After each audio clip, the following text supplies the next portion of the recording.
सरहदी तनाज़े पर हिंद चीन के बीच working mechanism for consultation and coordination यानी WMCC की वर्चुअल मीटिंग आज होगी।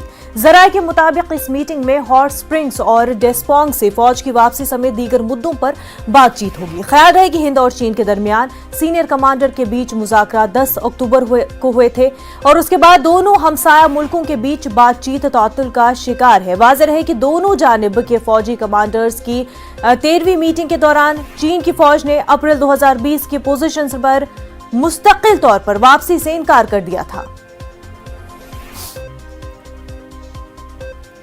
हमारे नुमाइंदे शैलेंद्र वांगू इस वक्त हमारे साथ जुड़ चुके हैं। शैलेंद्र, हिंद चीन के बीच काफी अहम वर्चुअल बातचीत होने जा रही है।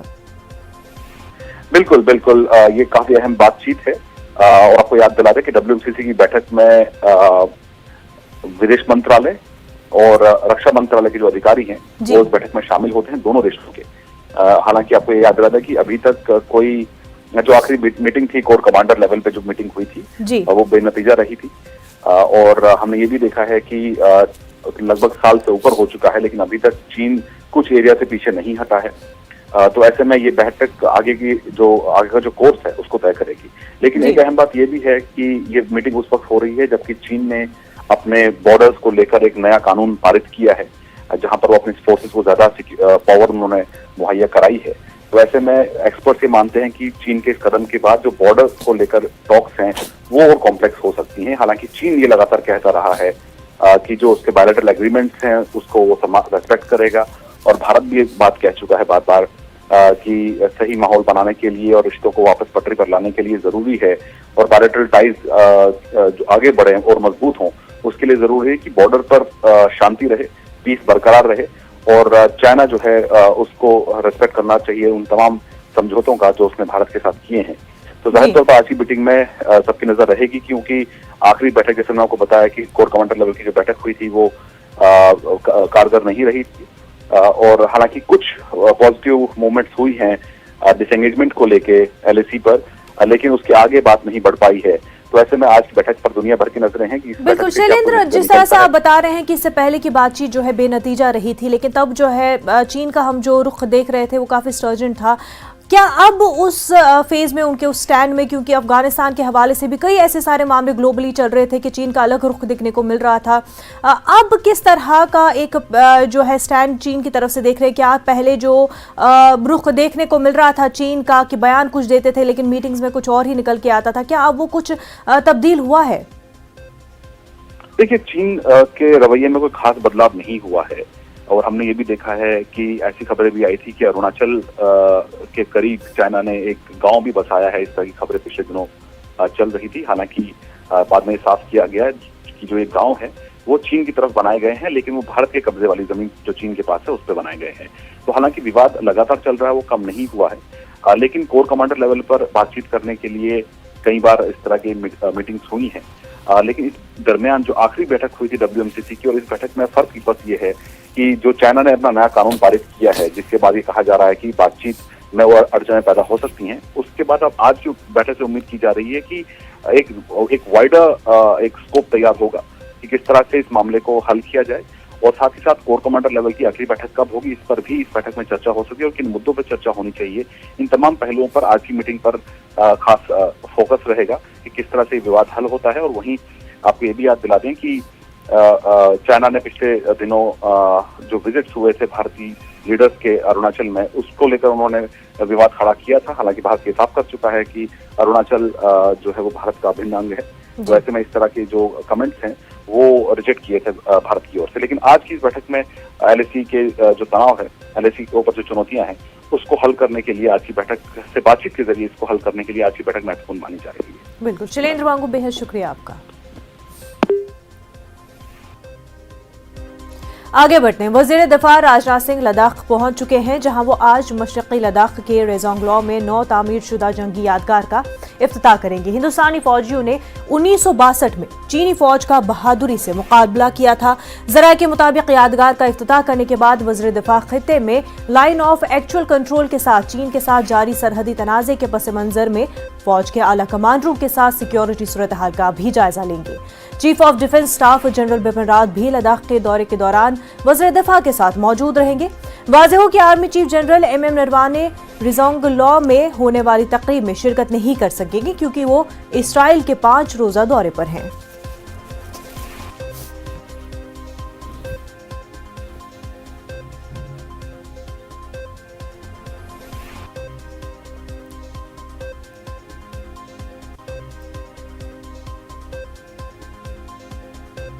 वज़ीर आज़म नरेंद्र मोदी आज सिडनी डायलॉग तकरीब से खिताब करेंगे। वज़ीर आज़म दफ्तर की जानिब से ट्वीट करके ये जानकारी दी गई है। वज़ीर आज़म नरेंद्र मोदी कलीदी खुतबा हिंदुस्तानी टेक्नोलॉजी का आगाज इर्तिका और तहरीक की थीम पर करेंगे। उनसे कबल ऑस्ट्रेलिया के वज़ीर आज़म इफ्तिताही खुतबा देंगे। 2 रोज़ा सिडनी डायलॉग में जापान के साबिक वज़ीर आज़म शिंजो आबे भी शिरकत करेंगे।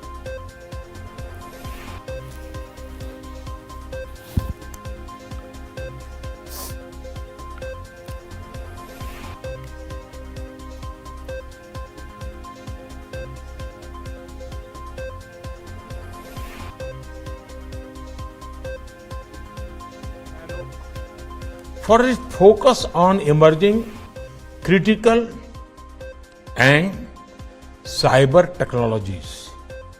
Friends, we are in a time of change that happens once in an era. The digital age is changing everything around us. It has redefined politics, economy, and society. It is raising new questions on sovereignty, governance, ethics, law, rights, and security. It is reshaping international competition, power, and leadership. It has ushered in a new era of opportunities for progress and prosperity. But we also face new risks and new forms of conflicts across diverse threats from seabed to cyber to space. Technology has already become a major instrument of global competition and key to shaping the future international order. Technology and data are becoming new weapons. The biggest strength of democracy is openness. At the same time, we should not allow a few vested interests to misuse this openness. Friends, as a democracy and a digital leader, India is ready to work with partners for our shared prosperity and security. India's digital revolution is rooted in our democracy, our demography, and the scale of our economy. It is powered by enterprise and innovation of our youth. We are turning the challenges of the past into an opportunity to take a leap into the future. There are 5 important transitions taking place in India. 1, we are building the world's most extensive public information infrastructure. Over 1.3 billion Indians have a unique digital identity. We are on our way to connect 600,000 villages with broadband. We have built the world's most efficient payment infrastructure, the UPI. Over 800 million Indians use internet. 750 million are on smartphones. We are one of the largest consumer of data per capita and have one of the cheapest data in the world. 2, we are transforming the lives of the people by using digital technology for governance, inclusion, empowerment, connectivity, delivery of benefits and welfare. Everyone has heard of India's financial inclusion, banking, and digital payment revolution. Recently, we have used technology to deliver over 1.1 billion doses of vaccines across India's vast geography using Arogya Setu and CoWIN platforms. We are also building a national digital health mission for affordable and universal healthcare for our billion plus people. Our One Nation, One Card will deliver benefits to the hundreds of millions of workers anywhere in the country. 3, India has the world's third largest and fastest growing startup ecosystem. New unicorns are coming up every few weeks. They are providing solutions to everything from health and education to national security. 4, India's industry and services sectors, even agriculture, are undergoing massive digital transformation. We are also using. Break के बाद आपका खैर मकदम है। Haiderpura encounter में मारे गए अल्ताफ अहमद और doctor Mudassir के अहल खाना ने देर रात प्रेस कॉलोनी श्रीनगर में एहतजाज किया। इंसाफ का मुतालबा करने के साथ साथ उन्होंने बावकार अंदाज में तदफीन के लिए अल्ताफ अहमद की लाश देने की मांग की। पुलिस ने एहतजाज के मकाम से अहल खाना को हटा दिया। हमारे नुमाइंदे शबीर इस वक्त हमारे साथ जुड़ चुके हैं। शबीर, हैदरपुरा एनकाउंटर के हवाले से चार जानिब से सवाल तो खड़े हो रहे हैं, इंसाफ का भी मुतालबा किया जा रहा है। जी मुनाजा, ये कल जैसा कि आपको हमने कल शाम को ही चलाया था, रात को ये कैंडल लाइट प्रोटेस्ट लेके वहां पे बैठे हुए थे प्रेस कॉलोनी में, इनके अहल खाना अल्ताफ और डॉक्टर मुदस्सिर के अहल खाना। तो देर रात को वहां पे पुलिस आई और फिर उनको ले गई। वहां पे काफी धक्का भी हुई और फिर उसके बाद उनको जबरदस्ती वहां से हटा लिया गया है। जैसा कि आपने कहा, ये हर तरफ से इस पे बहुत पुलिस पे खास तौर पे को निशाना बनाया जा रहा है। हालांकि ऑपरेशन जो है वो कहा जा रहा है आर्मी का है, लेकिन इसको ओन किया है पुलिस ने। और अब ये जो है हर तरफ से ये कोशिश की जा रही है, ये कहा जा रहा है कि इस पे तहकीकात हो। और दूसरी सबसे अहम बात जो ये है कि पुलिस मानती है कि अल्ताफ के बारे में तो कम से कम ये मानती है कि वो एक मासूम था, लेकिन फिर भी उसकी लाश है वो लवाकिन के हवाले में जा रही है। तो ये भी आज हमारे पास जो खबरें आई है, आज कुछ सियासी जमातें भी इस पे एहतजाज करने का मंसूबा रखती हैं। जो पीडीपी की सदर महबूबा मुफ्ती है, वो कल ही इनके एहतजाजियों के साथ जाना चाहती थी, लेकिन उन्हें रोक दिया गया और फिलहाल उनको घर में ही रखा गया है बंद। उनके सामने वहां पे बख्तरबंद गाड़ी रहती है, उनको जाने की इजाजत नहीं दी जा रही है। पीपुल्स कॉन्फ्रेंस के बारे में भी खबर आई है कि वो एहतजाजी मुजाहरा करने वाले हैं। इस तरह अब ये सियासतदान भी इसमें शामिल हो गए और जो इनके अहल खाना भी हैं और बाकी लोग भी इस मामले को तरजोह दे रहे हैं कि इसकी शफाफ तहकीकात हो। बिल्कुल शबीर, और अल्ताफ ही नहीं बल्कि मुदस्सिर गुल और आमिर के घर वाले भी जो है पुलिस वर्जन को चैलेंज कर रहे हैं और कह रहे हैं कि साबित करके दिखाए। शबीर, बेहद शुक्रिया आपका। मजहब नहीं सिखाता आपस में बैर रखना, हिंदी है, हम वतन है, हिंदुस्तान है हमारा।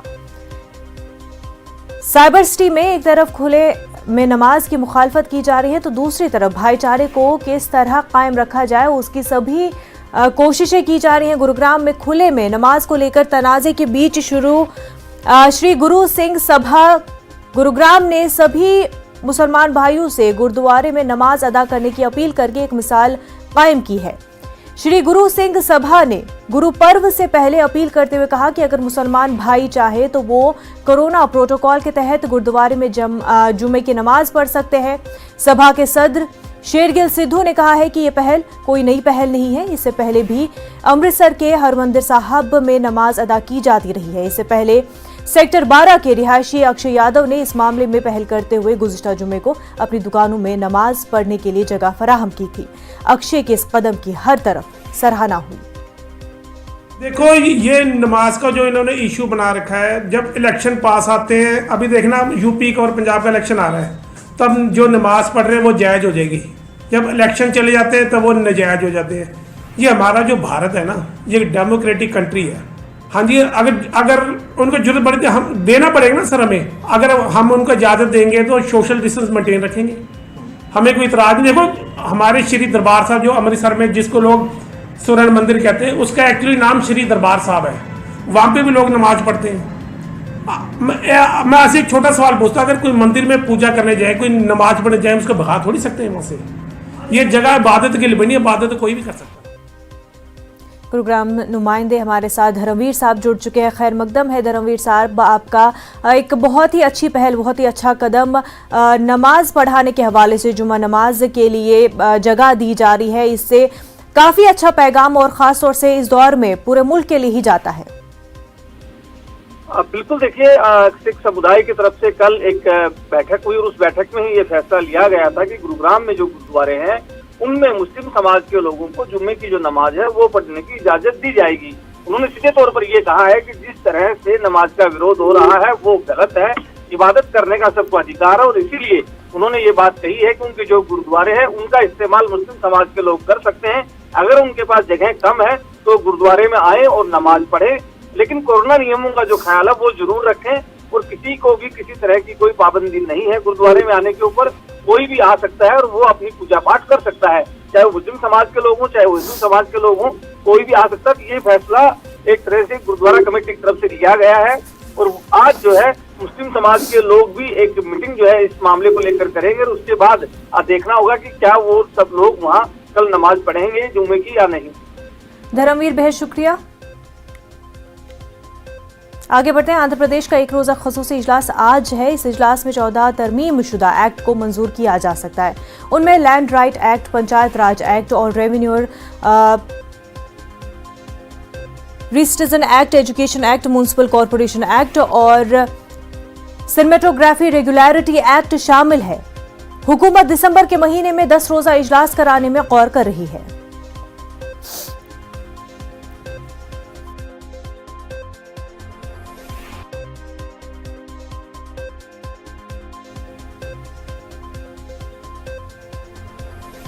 कोरोना वबा के दौरान बाहमी इमदाद और इन्हिसार का जज्बा मुस्तहकम हुआ है। मुल्क इस वबा से मुत्तहिद होकर मुकाबला कर रहा है। टीकाकारी के ऐलान के बाद हम बेहतर ताउन करें जिसे हम कोरोना को मात देने की जानिब कदम बढ़ा सके। नेटवर्क 18 इस मुहिम में हर कदम पर आपके साथ रहेगा। जब तक सभी महफूज नहीं होते तब तक कोई भी महफूज नहीं होगा। इसी सोच की बुनियाद पर हमारी मुहिम संजीवनी का मकसद ये यकीनी बनाना है कि वैक्सीन पाना सभी हिंदुस्तानियों का हक है।